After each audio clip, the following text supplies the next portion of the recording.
백승균 원장님께서 여러분들에게 목요철학원의 지난 40년을 회고와 전망이란 형태로 이렇게 강연을 해주셨고요. 그런 부분에서 향후 40년 이후 이제 불혹이라고 하면 사실 어떤 세상사의 일에도 이제 흔들리지 않는 그런 의미에서 지금까지 우리 목요철학원이 40년 동안 철학 알기에 혹은 뭐 문학 알기에 혹은 역사 알기, 예술 알기에 이렇게 치중해 왔다면 이후 40년 이후는 뭐 오늘 말씀하신 것처럼 철학학위, 문학학위 혹은 역사학위, 예술학위라고 하는 방향으로 갈 수 있었으면 좋겠습니다. 저도 개인적으로 그렇게 갔으면 좋겠다는 생각을 하고요. 그리고 강좌선생님 네 분 다 각기 다른 주제를 말씀하신 것 같지만 그럼에도 불구하고 뭐 생등론, 대등론, 뭐 혹은 자기 수양, 개인의 수양과 사회개혁, 그리고 공존, 공생, 그리고 뭐 인이 예지신을 새롭게 21세기의 방식으로 이렇게 새롭게 재해석하는 것들, 이 모든 것들이 한 괴를 통해서 이어지는 내용인 것 같기도 하고요. 그런 의미에서 오늘 강연 내용은 저희 목요 철학원이 가야 될 방향에 대해서 좋은 자극제가 되었던 것도 같습니다. 그래서 먼저 질문을 해주신 우리 시민 여러분 중에 여기 지금 저한테 들어와 있는 물음을 오늘 강연자 선생님들께 예, 그렇게 하려고 합니다. 예, 맞습니다. 예.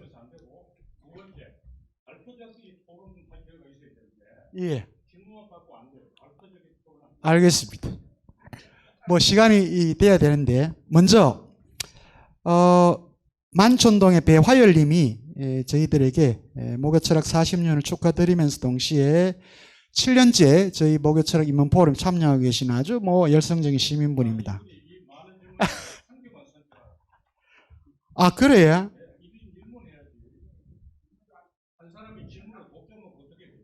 그러니까 제가 여기 순서대로 드리겠습니다.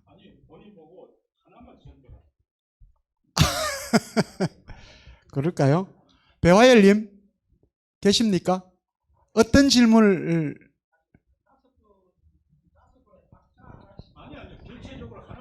너무 많아가지고 본인이 독점하는 수가 있는 거니까 예. 네 개 중에 어떤 분께 제가 갑자기 가장 묻고 싶은 주제. 아니 그러면 뭐 우선 1번을 먼저 하나만 묻겠습니다. 윤사순 교수님께입니다. 윤사순 교수님께 드리는 질문입니다. 강의 내용에서 맹자의 사단을 말씀하여 주셨습니다. 맹자의 사단이 공자와 동시대의 제나라, 안녕, 뭐 안자라고 하기도 하고요. 관자와 함께 실용주의 철학자라고 표현하는데 안자의 안자전서의 내용을 빌려와서 제시한 것이라는 설이 있습니다. 다음으로 맹자의 사단설이 공리주의로 보아도 혹시 될지요? 라고 하는 질문입니다. 혹시 여기에 대한 답변이 가능하실지 모르겠습니다.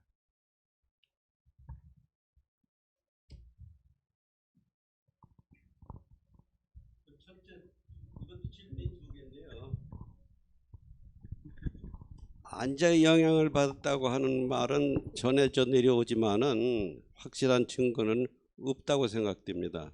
그리고 공진주의라는 말씀을 어떤 의미로 했는지가 불분명해서 대답하기가 어렵겠습니다. 너무 감명하신데 혹시 나중에 또 있으면 질문해 주시기 바랍니다. 그 다음 백영서 교수님께서 묻는 물음입니다. 신암동의 강도기님이시고요.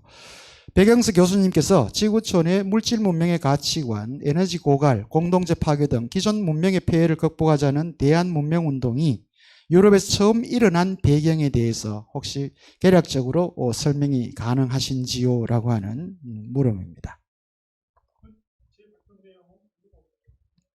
이건 아마 제가 보기에는 강수돌 교수님께 드리는 질문이 제일 맞을 것 같은데, 그죠? 여기 질문에는 백영수 교수님 이렇게 해놨습니다.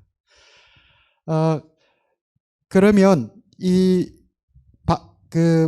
백영수 교수님 말고 강수돌 교수님께 혹시 이 문제와 관련해서 답변이 가능하신지 모르겠습니다. 원래 강수돌 교수님 다른 질문이 있어요. 예. 이걸 백영수 교수님께 드리는 질문을 이렇게 해놨는데, 지구촌에 물질 중심의 가치관, 에너지 고갈, 공동체 파괴 등 기존 문명의 폐해를 극복하자는 대한 문명 운동이 유럽에서 처음 일어난 배경에 대해, 이건 강의 내용이 있었나요? 예.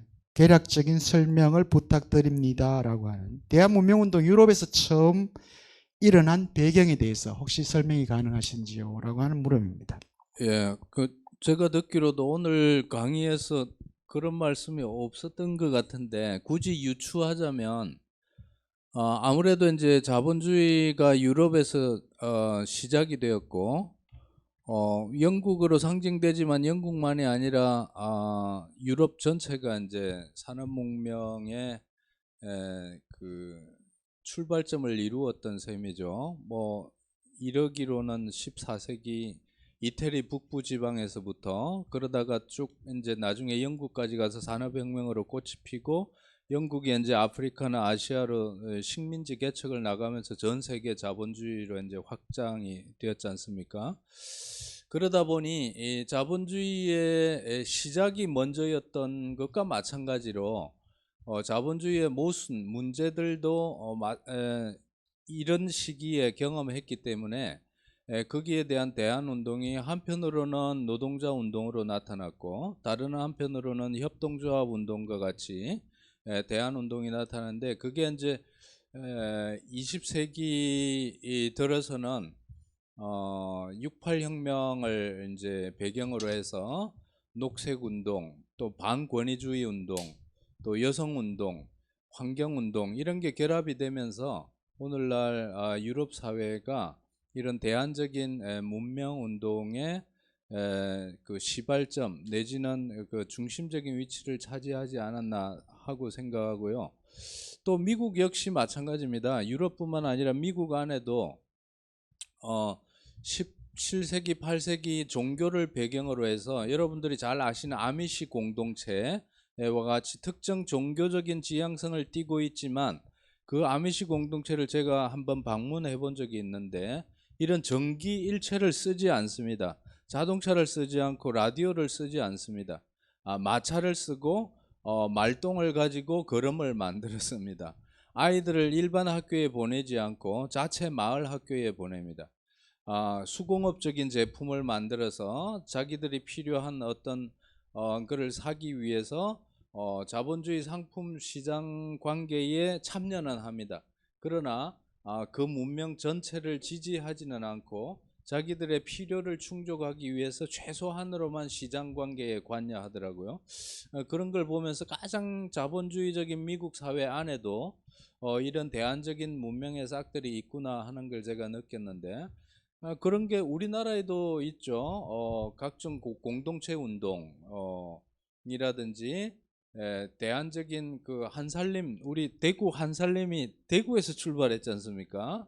이 도시의 소비자와 농촌의 유기농 생산자가 함께 하나의 생명체로서 한살림을 살아가자, 이런 발상이 나온 게 저는 그 자본주의의 폐해를 극복하면서도 미래지향적인 아이디어를 이렇게 제시하고 있다고 보기 때문에, 꼭 유럽에만 대안적인 문명운동이 있다고 생각하지는 않고 자본주의의 폐해를 경험한 모든 곳곳에 그런 대안적인 싹이 있다고 생각합니다. 그 정도 말씀드리겠습니다. 예, 고맙습니다. 대구 시민 김명희님이 이렇게 질문이라기보다는 일종의 좀 코멘트 같은데요. 우리 조동일 교수님께 드리는 말인데, 여기 질문이 될지는 어떨지 모르겠습니다. 외국어가 한국말처럼 쓰여지고 있는데 쉽게 알 수 있는 우리말로 표현해 주면 좋겠습니다. 외래어를 많이 쓰니 자연적으로 한국말보다 외국어가 친근해지는 상황이 되어, 이게 내일이 한글날인데 누가 안 되고 싶어집니다. 그래서 오늘 내용은 지금 상황을 타개하기에 큰 힘이 될 것 같아요. 조동일 교수님이 쓰신 철학은 수입품이어야 하고 국산품은 쓰지 않는다라고 하는 그 글귀가 마음에 와닿네요 라고 하는 일종의 생각입니다. 혹시 이 내용과 관련해서 조동일 교수님께서 하실 수 있는 말씀 있으시면. 예. 예. 예. 그러한 풍조가 폐단이기 때문에 시정해야 된다는 얘기입니다. 철학에 대한 논의를 하려면은 용어가 모두 관로 속에 서양말을 써야 이해가 되고 서양 사람 이름을 쭉 열거해야 되고 옛날 이규보가 말한 식으로 귀신이 술에 가득한 채로 써야 된다고 하는 것을 배격하고 그렇게 하지 말자 하는 우리말로 썼을 뿐 아니라 거의 순우리말로 용어를 써가지고 글을 써나갑니다. 그래서 그러한 풍조를 개탄할 필요가 없어요. 자기가 고쳐서 다시 쓰면 됩니다. 글에는 사람 이름 최소한 나오고 빌려온 용어 거의 없습니다. 우리말로 이야기를 해나가면 되는 거죠. 예, 고맙습니다. 그리고 백성균 철학 원장님의 글에서 청소년을 위한 철학 입문 강좌와 대학생을 위한 목요 철학 콜로퀴움 그리고 시민들을 위한 목요 철학 입문 포럼은 어떤 기준을 가지고 구분되어서 강연되는지를 알고 싶다는 그런 물음입니다. 예, 그 물음이라기보다는 아주 간단한 겁니다. 청소년. 그러니까 초등학교에서부터 중고등학교 학생까지를 다 포함할 수 있겠습니다. 지금까지 강좌 내용이 초등학교 학생을 대상으로 해서 그 대구에 있는 지역별로 그 초등학교를 찾아가서 강의도 하고 이랬습니다. 그 다음에 이제 대학의 구성원을 위해서 주로 대학생이 되겠습니다만은 대학생과 대학원생 혹은 교수님들 대상으로 대학 내에서 이제 30년까지는 입문 목요 철학 세미나라는 이름으로 이렇게 했고요. 그다음 밖에 나와서는 이제 시민을 위해서 시민을 위한 인문학 혹은 철학 강좌였습니다. 특히 2017년부터는 그 세계 문화사적인 고찰을 해왔습니다. 대구 시민을 위해서는요. 이것은 우리가 먼저 한국 문화 혹은 한국 사상, 한국 문학, 한국 역사에서부터 시작해서 그러니까 고대사에서부터 현대사 이르기까지 1년 내내 한국사를 시민들 위해서 짚었습니다. 그 다음 한국 문학, 사상, 그 다음 신화에서 한국 신화로부터 시작해서 동양, 그 다음 이집트, 그 다음 그리스 신화까지 짚고 현재는 이제 서양 르네상스 문제까지 짚고 있는 중에 있습니다. 그러니까 청소년을 위한 한 프로그램, 대학인을 위한 한 프로그램, 그 다음에 시민을 위한 한 프로그램. 그래서 전 세대를 아울러서 3등분해서 강좌를 마련했습니다. 예, 한 30분 정도 남았는데 제가 이렇게 하겠습니다. 시간이 많이 없기 때문에 한 15분 정도는 우리 오늘 강연자 선생님들의 교차 토론, 상호 토론이 좀 가능한 시간으로 주고요. 그 다음 한 15분 정도를 여러분들에게 질문할 수 있는 기회를 드리도록 하겠습니다. 먼저 조동일 선생님 그 상호 토론에 대해서 먼저 제안을 하셨는데, 예, 혹시 질문 드리고 싶으신 분이 있으면, 예. 이건 뭐 질문이라보다 의견입니다. 내 발표자의 의견은 문명 전환에 대한 의견이 거의 접근했다고 저는 이해합니다. 백영석 교수는 공동체적 유태와 민주적 각성을 함께 가져야 되는 그런 사회가 되어야 된다, 문명이 되어야 된다 하는 걸로 이해하고, 강수돌 교수는 자연과의 상생관계를 회복해야 된다 하는 걸로 이해합니다. 윤사순 교수는 차등의 윤리에서 대등의 윤리로 윤리가 바뀌어야 된다 하는 걸로 이해합니다. 제 이해가 맞다면 제가 제기한 대등론하고 모두 합치되는 의견이고, 그 모두를 포괄하는 총괄적인 개념을 저는 대등론, 대등사회, 대등의식, 대등문명이라고 일컬었습니다. 다만 의견의 차이는 백영석 교수는 그런 새로운 방향이 동학 이후에 나타났다. 강수돌 교수는 자본주의 문명에 대한 반대 운동에 희망이 있다. 그렇게 보았고, 윤사순 교수는 6.25 윤리에 대한 재해석, 비판적 재해석에 거기 단서가 있다고 했습니다. 저는 어떻게 발표했느냐 하면 정말 학문이고 문화고 이런 거 아무도 알지 못하는 일반 민중이 하는 그런 옛날 이야기 속에 대등의 원리가 충분히 나타냈고, 차등의 원리, 대등의 원리가 나타냈고, 차등론이 파괴되고 대등론이 대두하는 그 국면 전환까지 다 나타나 있다. 그래서 대등론의 근거는 광범위하게 보이는 민중의식인데, 이거는 한국 사람의만이 아니라 인류가 보편적으로 가지고 있는 의식이라고 저는 계속 주장합니다. 다만 다른 곳에서는 그런 보편적 의식이 훼손되고 마멸되는데, 우리가 그런 보편적 의식을 더 많이 가지고 있어서 그걸 이어받으면서 다른 나라도 훼손되고 마멸된 대등의식을 일깨우는 것이 우리입니다. 이것은 한국만이 아니고 동아시아만이 아니고 인류 보편적인 의식이라고 저는 계속 주장해 왔습니다. 제가 이야기의 세 분의 발표가 제 이론 속에 다 수용될 수 있대, 다만 그 출처와 대책에 관한 의견의 차이가 있다고 저는 이해했습니다.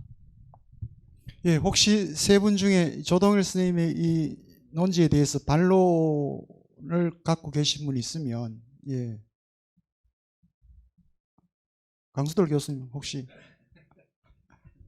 예, 반론 드릴 건 없고요. 이제 제 말씀에 자본주의 반대 운동이라고 표현을 해주셨는데, 저는 이렇게 표현을 하고 싶어요. 그 자본주의도 일종의 그 살아있는 생명체처럼 흥망성쇠가 있다. 그래서 노예제도나 봉건제도가 흥망성쇠가 있었던 것처럼 자본주의도 역사적인 그 생명의 흐름이 있는 것이고, 지금은 그 말 무렵에 오지 않았느냐. 그래서 지금 이 시기야말로 이제 구 문명이 좀 쇠퇴하고 새 문명을 싹 틔워야 하는, 우리가 씨앗을 가능하면 많이 뿌리고 가야 후세대들이 그 씨앗에 결실을 거둘 수 있지 않겠느냐. 이런 차원에서 지금까지 여러 가지 그 단초들이, 아까도 말씀드렸던 서양이나 우리나라에 존재하는 다양한 그런 씨앗들을 좀 더 발굴해내고 또 정리해내고 또 우리 스스로 실천도 하고 실험하는 이런 과정들이 더 많이 왕성하게 나와야 되지 않겠냐, 이런 말씀을 좀 드리고 싶습니다. 말이 많은 것 같아요. 붙입니다. 그 씨앗들이 구비문학의 구비철학 쪽에 엄청나게 많이 있는 것을 두고 다른 데서 멀리서 구하는 건 이상합니다. 그 다음에 제가 발표한 두 이야기는 차등론을 무너뜨리고 대등론이 나타나는 전환 과정을 말하고 있습니다. 자본주의는 빈부의 차등, 재산의 차등, 이익 추구의 차등이 극단화됨으로써 자멸하게 되고 대등론으로 가는 것이 역사 전개의 당연한 과정이고, 그러한 원리가 제가 분석한 두 설화에서 차등이 극대화되면 무너진다, 그러면 대등으로 전환된다는 걸 보여주고 있어요. 그런 이야기가 인류 역사에 다 설명하는 역사 철학이 거기에 요약되어 있다. 그런 보고가 되는 우리 그 문화유산을 버려두고 외국 사람, 멀리 있는 거, 중국의 사례, 옛날 고전에서 그걸 찾는 것도 다 필요하지만 모두 다 부차적인 노력이다. 근본을 버려놓고 부차적인 노력만 한다면 적당하지 않다, 이런 말을 제가 한 겁니다. 조 선생님 이렇게 열심히 얘기하시니까 저도 좀 도발이 돼서 제 의견을 조금 말씀드리면, 기본적으로는 저도 조 선생님 말씀에 동의하고, 제가 조 선생님의 글을 많이 못 읽어서 그 상생원이라든가 특히 대등론, 대동이 아니죠, 대등이죠. 예, 좀 더 이제 돌아가서 찾아보겠다는 마음을 먹게 됐습니다. 분명히 이건 빈말이 아니고요. 예. 최근에 낸 게 예. 대등한 화합, 예. 동아시아 문명의 심층이라는 책이 금년에 나온 게 있습니다. 예, 공부하겠습니다. 제가 공부하겠다는 이유는 우리가 지금 서구의 어떤 평등론과 관련해서, 또는 개인의 자유와 관련해서 젊은이들 세대 사이에서 특히 요즘 공정 논의가 팽배하는데 이게 좀 문제가 좀 있다고 봐요. 그런 식의 공정 논의 과연 적절한가? 그런 생각하면서 우리가 평등이니 공정에 대해서도 좀 더 논의를 해야 될 필요가 있다고 생각을 하면서 대등 그렇다면 대등이 새로운 어떤 서로 간의 차이도 존중하면서 서로 이렇게 조화로운 관계를 아까 화이부동 말씀하셨습니다만 그런 점이라면 우리의 사상적 자원을 또 활용할 수도 있겠다. 그런 점에서 좀 더 공부하겠다는 생각이 들었는데 저한테 직접 코멘트 약간의 차이가 있다. 선생님 보니까 뭐 욕심이 많으세요. 다 끌어안을 저한테 뭐 좋습니다. 근데 중요한 차이는 제가 강조하고 싶은 거는 아까 왜 당신은 동학이후부터로 중시하느냐라는 거와 관련이 됩니다. 저도 뭐 이 전통 저는 뭐 중국이든 한국이든 어디든 좋은 전통적 문명적 자원은 다 활용해야 된다라고 생각하는 편인데 특히 동학이후를 강조했던 거는 자본주의 세계 체제의 작동에 대해서 우리가 충분히 생각을 해야 된다. 자본주의 작동 세계 자본 한 나라가 생산 관계가 뭐가 더 우위냐 아니냐가 차원이 아니고 세계 전체가 자본주의 작동 원리로 움직였던 이걸 소위 근대라고 하죠. 이것에 대한 정면 돌파 없이 뭐 전통 사상에서 좋은 자원을 가져오더라도 이거를 어떻게 극복하냐에 대한 고민이 필요하다고 생각합니다. 저는 관련해서 강 교수님한테 질문도 될 수도 있고 아까 맨 처음 질문하신 분에 대한 답변도 되는데 저는 극단적인 자본주의 반대론자는 아닙니다. 그러니까 그런 점에서 저는 강 교수님의 의견에 동조합니다. 적정한 발전이랄까, 적정한 성장, 근데 이 적정하다는 게 뭐 중용하고도 관련이 될 수 있겠습니다. 따져가면 이게 어려워요. 저는 기본적으로 제가 관련된 그룹의 담론과 관련해서 말씀드리면 근대의 적응과 근대의 극복이 하나의 과제다. 동시에 수행해야 되는 거지 단계적으로 근대에 적응을 어느 정도 하면 근대 극복한다 이런 뜻이 아니거든요.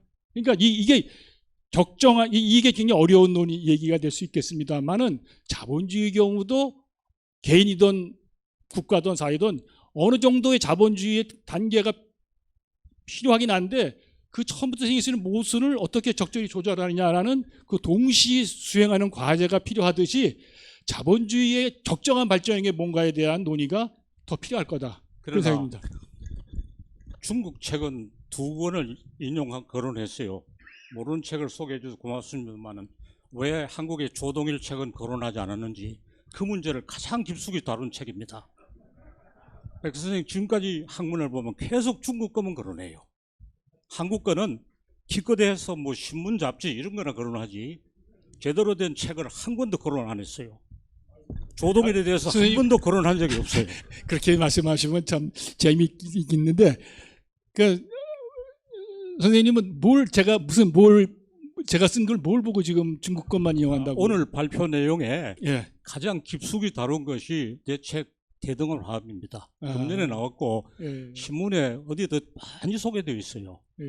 최소한 중국 거를 2개 이야기하면 한국 거를 1개라도 이야기해 주죠. 아무리 중국 전공이라도 그런 편향성을 보여도 되겠어요. 아니 제가 한국인들의 한국에 관한 사례를 얘기한다든가 제가 줄을 안 달았는데 맨 뒤에 거는 뭐 다 한국에 있는 분들 얘기죠. 중국은 책을 다루고 한국 거는 간단한 기사나 다뤘어요. 기사 아닙니다.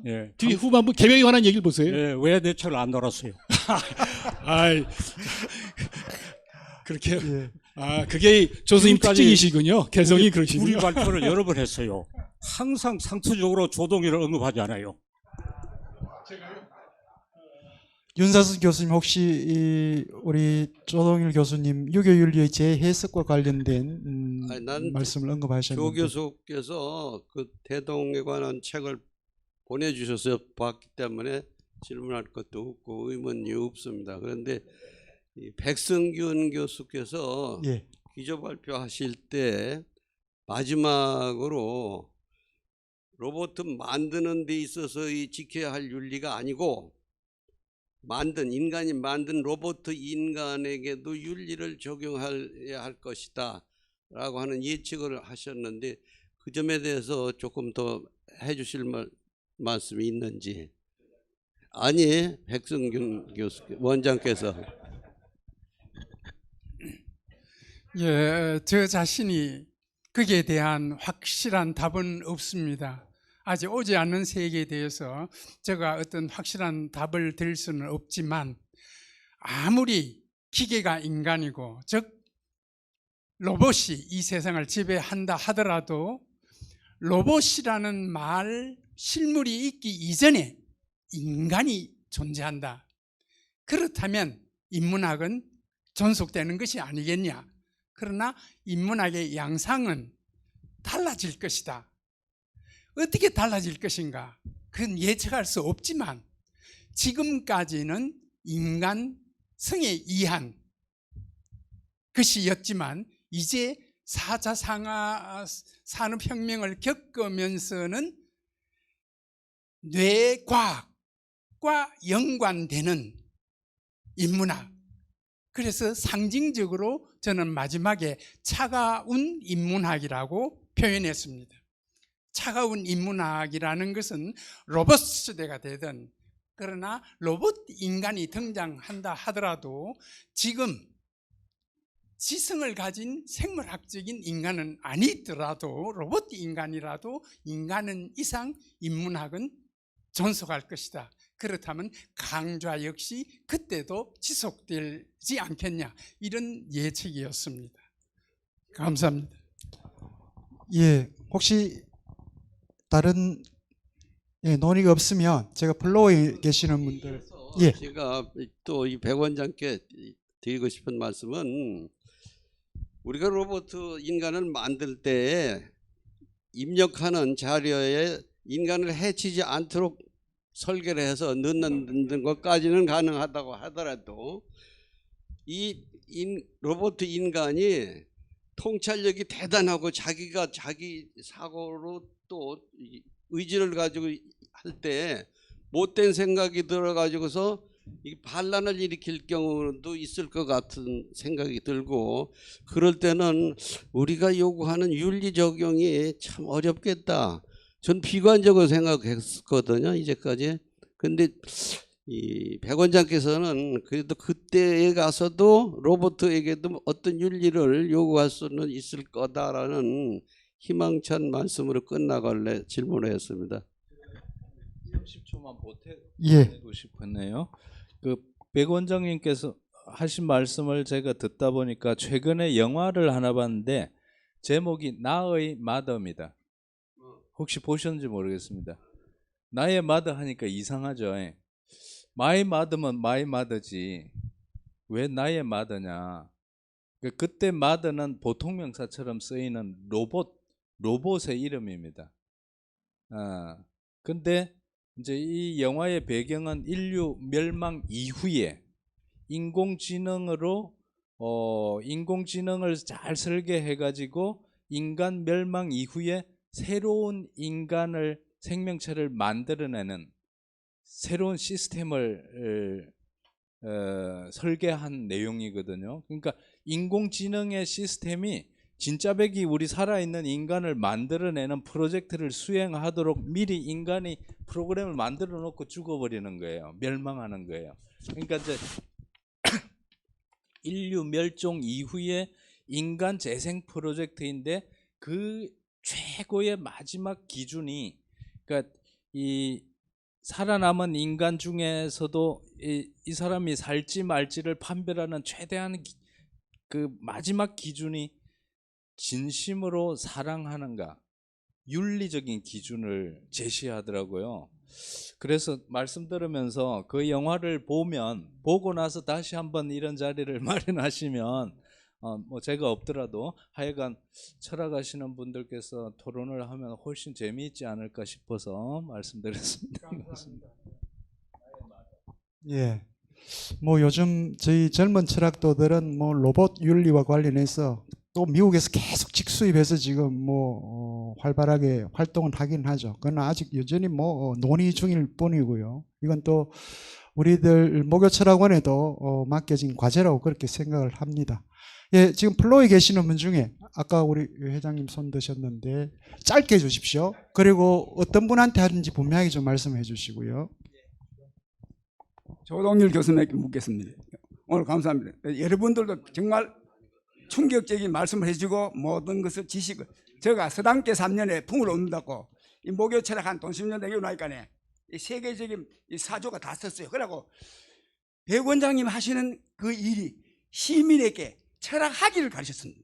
저도 제 개인 철학이 있습니다. 지금 말은 안 하겠습니다. 그러나 말씀드렸듯이 당당히 살아가고 있고요.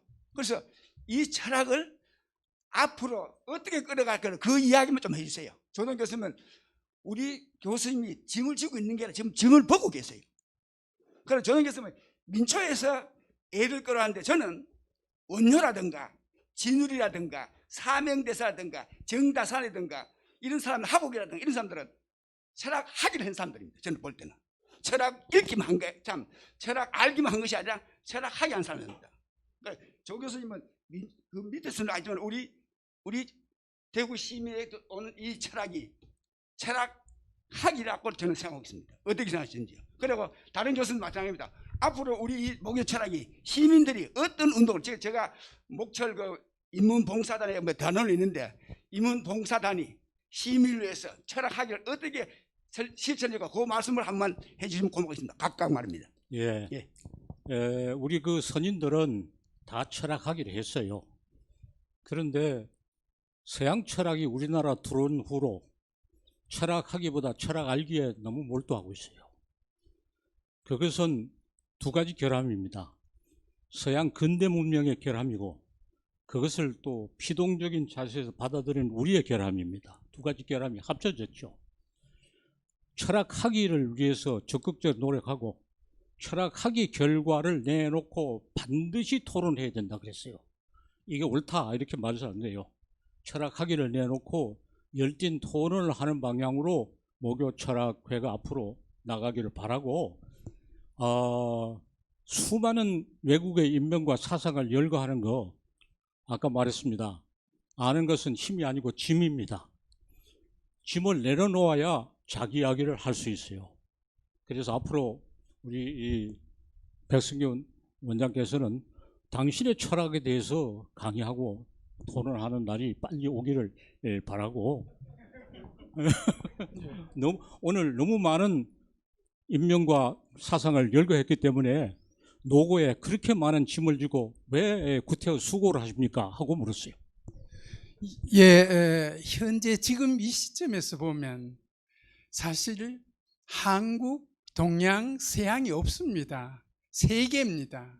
인간으로서 이 지구 어느 시점에 살면서 전체를 보느냐 하는 겁니다. 그러니까 우리가 지역별로 한국 사상이다, 뭐 서양 사상이다 이거보다는 인간의 사상, 사람의 사상, 사람의 미래가 뭐냐 여기에 초점을 맞추는 것. 그렇게 하기 위해서는 일정한 우리가 이념적인 어떤 이데올로기를 가지고 목요 철학 인문 포럼을 목표로 이끌어 간다는 것이 아니고 시민들이 자기 입장에서 각해서 각하는 그것이 여기에 100명이면 혹은 200명이 어느 정도 한 방향으로 이루어지면 가장 바람직하고 그렇지 않다면 그렇게 이루어지도록 즉 인류 그것을 상징적으로 사랑이라고도 많이 합니다.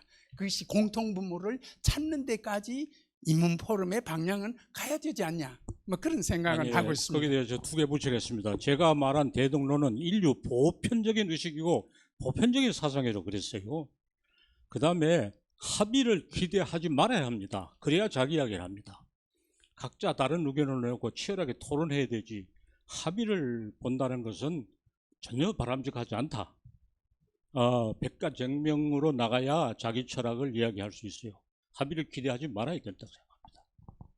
예, 임수무 교수님. 예. 학이라고 말씀하셨는데 우리 눈이 있습니다. 눈으로 보기 하면 재미없습니다. 그냥 납두면 보이는 거고 볼락하면 안 보일 수도 있는데요. 그래서 학이 하는 게 노다철학식으로 하면 유위가 되는데 무위가 더 안 낫습니까?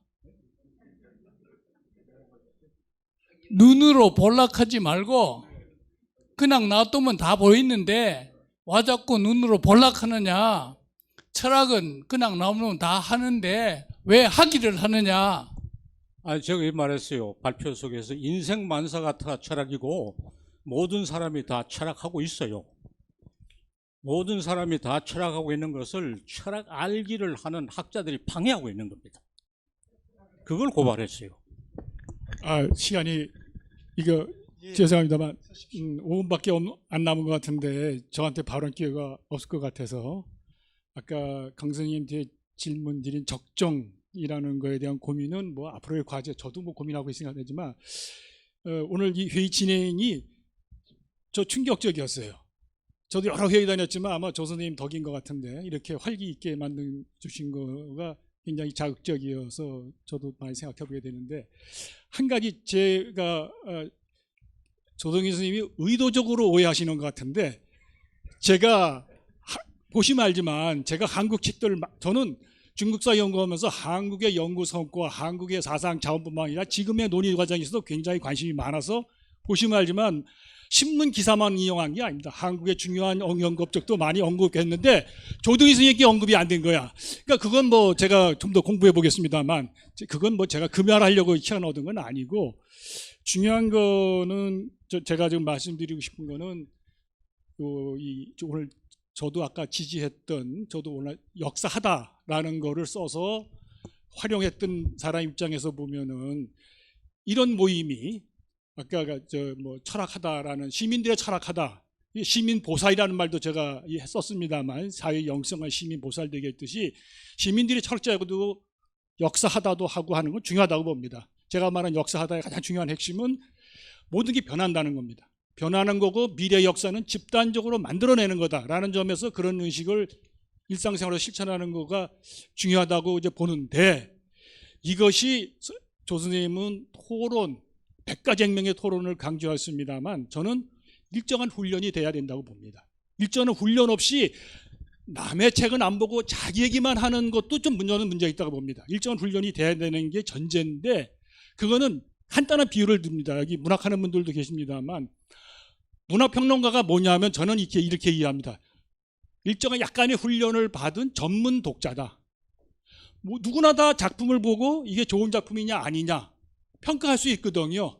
그러나 약간이라는 것도 이제 물론 적정한이라 좋고 일정한 훈련을 전문적인 훈련을 받고 그거 가지고 남들과 토론하는 공론의 장에 자기가 그 작품에 대한 평가를 내려보내면서 단순히 지식 자랑하는 게 아니라 정말로 자기의 고독한 판단을 해야 돼요. 이 작품이 좋으냐 나쁘냐 남한테 권할 때 어떻게 해야 되느냐에 대한 그런 것을 평론가라고 할 수 있는데 모든 게 제가 말한 역사하다는 그런 의미에서 역사평론가가 돼야 된다. 일정한 훈련을 받은 이런 정도입니다.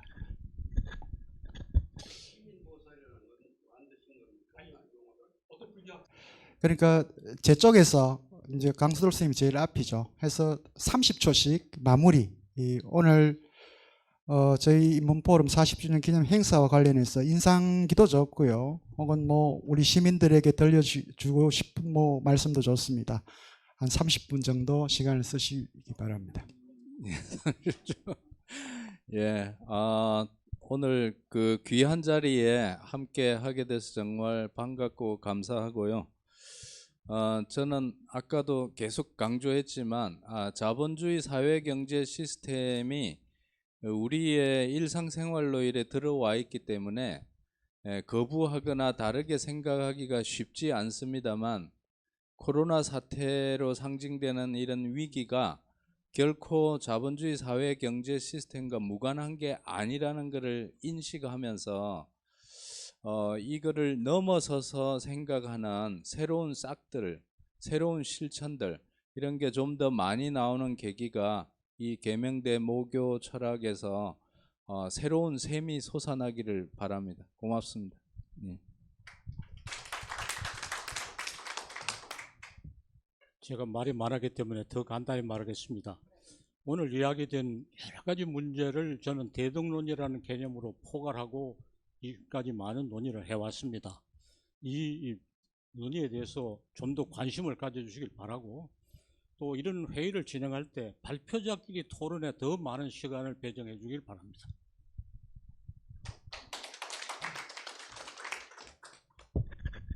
예, 저는 뭐 오늘 토론하면서 배운 바도 있습니다만 가장 저는 희망적이랄까 낙관적인 걸 갖게 된 건 이게 늦게까지 시민들이 참여하시면서 말하자면 인문학을 하는 시민들이 이렇게 계시는구나 적극적으로. 그거는 역시 40년의 이 모교 강좌의 저력 축적이 결과가 아닌가. 그렇게 한번 이해해 보려고 합니다. 우리가 저도 뭐 동아시아 연대 운동이며 여러 가지 시민 운동도 많이 해봤습니다만 제일 문제가 축적이 안 되는 거예요.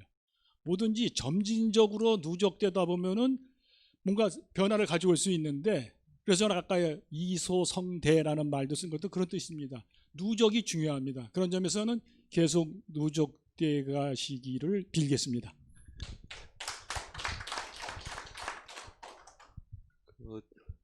앞으로도 대구 시민 여러분들께서 건강을 잘 지키셔가지고 모교 강좌에 더 열심히 나와주시고, 모교 강좌 주최하시는 분은 주최하는 분대로 모교 강좌 구상하기를 계속 새롭게 구상하셔가지고 진행해 주시면은 앞으로 이것 자체가 철학학위로서 큰 결실을 맺을 거라고 생각되면서 또 그렇게 되기를 바라면서 끝입니다. 예, 감사합니다.